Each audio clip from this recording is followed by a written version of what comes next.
Hi, my name is Yakarta. My Earth name is Joel. I'm gonna make this video because lately, for the past year, I've been running into other people of my kind, and I've been doing like coffees with them or dinners with them, and just talking to them about spirituality and helping them with their spirituality and their awakening. It seems to be like I have a little bit of a piece of puzzle to their big picture of their awakening. And I went through a massive spiritual awakening about 4 years ago. This is just the truth. I don't have any reason to lie, so I'm just gonna tell you what happens. You can believe me if you want to. I really don't care if you don't believe me at all. So I was in a field one day and it was really dark out, and then this beam of light went right through me, and I thought it was like a spotlight from a helicopter, and I looked up and it was like pitch black out. There was nothing in sight. It was dark. It was super quiet out. All you could hear was crickets. I was like, well, that's trippy. And I went to bed that night, and then I was taken out of my body and I was put onto a ship orbiting Earth, and I was in this light body. And there was these beings around me that were like tall, white, blonde hairs, but their energy was so pure that they were just glowing so bright that you could just barely see facial features and stuff like that. Then there was this being walking towards me really slowly, and I remember just asking it in my head, because aliens speak in telepathy, they don't speak speech. And I was like, who am I in my head? And then they projected YKRTA, Yakarta. And I was like, just confused. And then I was thrown back into my body, and then that morning I woke up, I just went on Google and I just started typing in human creations stories, and then popped up the Sumerian tablets, and then started digesting that. And then 4 years of just digesting, going on the internet, that I learned that I have a gift that I can read many stories or many hieroglyphics or many Sumerian tablets and pit the big picture of what's fact and fiction, and just make the big picture of the real story. And it just resonated with me as truth. And then I started, leaving my body every night with astral projection and past life memories, or taking off to fight wars, or past, present, and future. I would go all of them at all times. I would go into the past to the barbarian days, and I would fight wars for kings and stuff. And I would remember finding bodies and brains dripping down on my hand from picking up skulls, and the smell of it. Then I'd wake up back in my body and I have to be a realtor for the day. And I was like, just quiet the entire time. Didn't know who to talk to about this stuff. I thought it was like, I have the best imagination in the world. I should start writing books or something like that. Then I went to this thing called Contact in the Desert last year in 2017. And I just had a longing to drive from Vancouver to California. It took me about 22 hours to get there by myself. Met some amazing people, had so much confirmation. I had, before this event, I remember I was taken to my body and I was shown a constellation through astral projection. I was floating in space and I saw this constellation of stars and planets, and it was so beautiful, and I would get really emotional, and I knew that was home. And then a couple months later I went to Contact, and I met this psychic, and she was doing a reading on me, and she was saying, you are from Mizir 47, just Google it and I'll show you a picture of it. So I Googled it, and it was the exact same constellation that I saw in my astral projection a few months before that. And I was just like, okay, this shit's real. I'm obviously an alien from another world, or what we call star seeds or indigos. And ever since then I was just completely got rid of my human side, because I was always transitioning between my human side and who I really am. And then I finally just became Yakarta. Joel didn't exist anymore. The things that I used to love, like bar star, clubbing, partying, drugs, booze, women, all that stuff just went out the door. It had no resonation with me anymore. I did not care anymore to do it. And then I started secluding myself. Then I found out that I'm an empath, I'm a psychic, that I could predict things that come towards me. I can see if I can feel people are watching me, or people have bad intentions towards me. I would always wonder why I get so negative sometimes, but then I would figure out that people that were negative around me, I was picking up on their emotions, and I thought it was my emotions, but it was their emotions. And that's why I would get mad at my mom all the time. She was very negative, very self-opinionated woman, and she'd always just come in like attack me, and or she'd have a bad day and she'd just bring that energy shit towards me, and I'd just be like, it would be like a fire build up in my chest where I want to explode when she was around me or anyone negative around me, and I would just like get away from me. Then I went into seclusion for 2 years. I stopped hanging out with my friends, my old friends. Stopped hanging out with anything to do with my old life, and I was just trying to figure out answers. And that was before contact. And then after contact, I knew who I was within reason.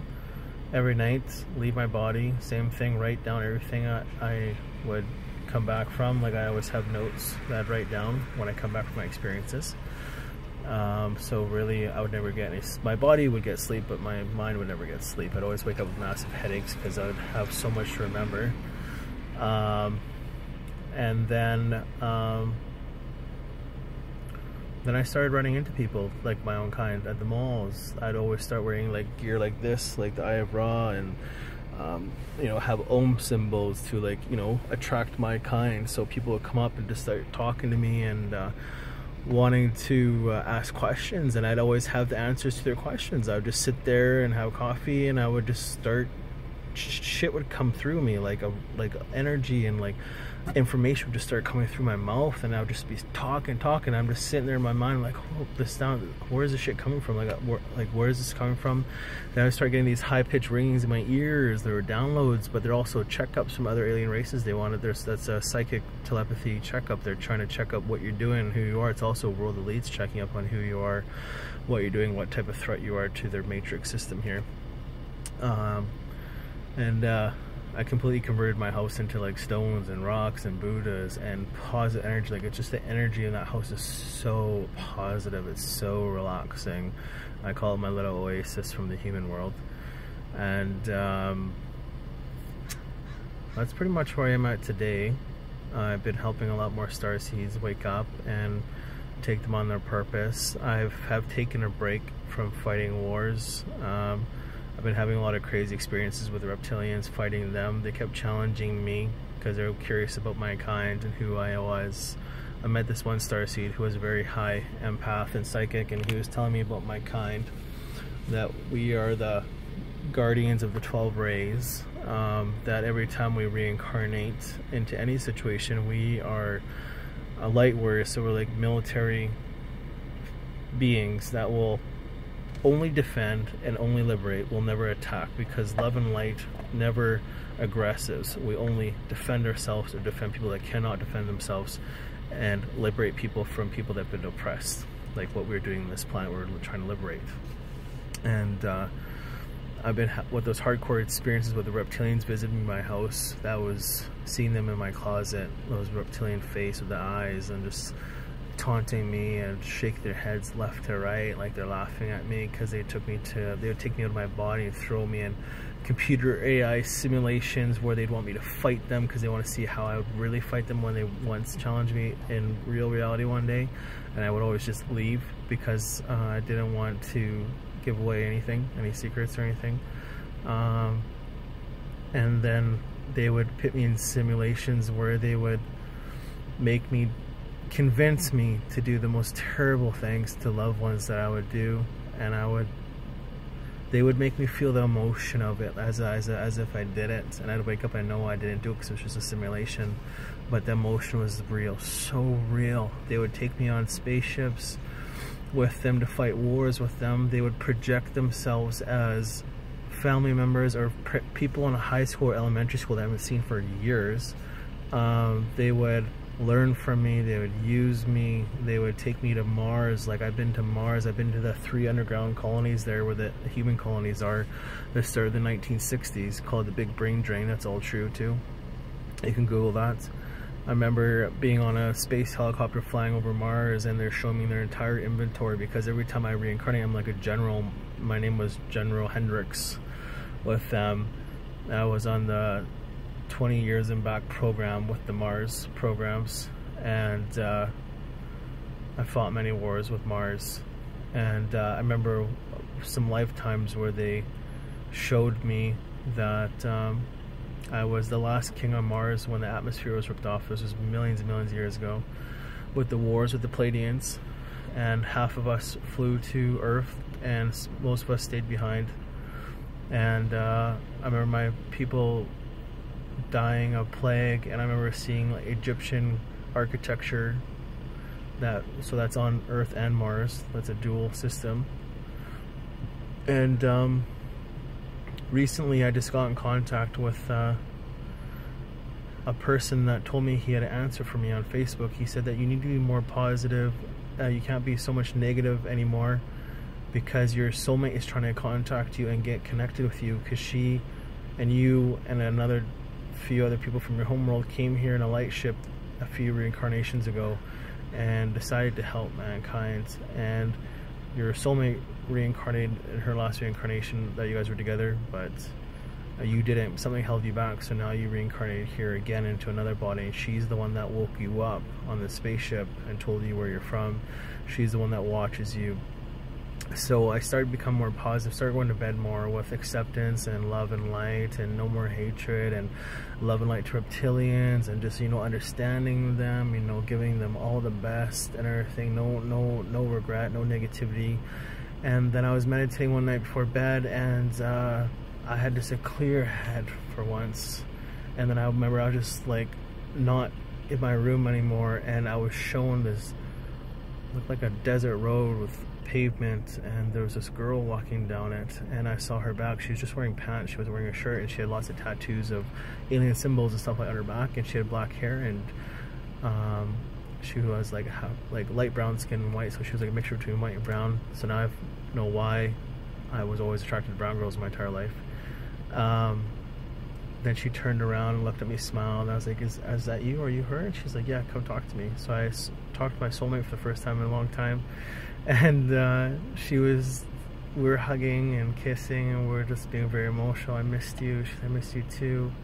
And she's like, I'm always here for you. I'm always the one that's guiding you. I'm the one that's showing you 111 on your clocks, like 11:11. And I'm the one that woke you up, and you're gonna ascend this lifetime, because we're gonna go back home.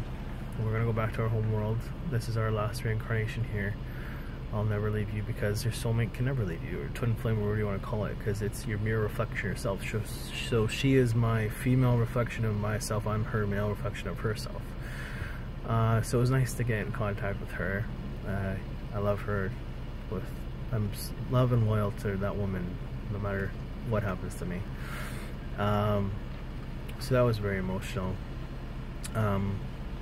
I've started also picking and choosing who I talk to about this stuff with, because say I talk to 10 humans and 2 will listen. Like, don't even get me started on like religious people. Like, whew, I've lost a lot of friends to that stuff, man. They're so narrow-minded. Like, if they actually knew Jesus Christ was actually a starseed himself, he was a fifth dimensional being that descended to come here to help teach mankind about spirituality and all love and light and all that stuff. But then the church just saw what it was. Plus they also studied Egyptian culture, and they just made this massive stupid story of control and fucking conquering to make the church rich over the kings, to rule the world. And they completely enslaved mankind for the last 2,000 years, and that's got to stop.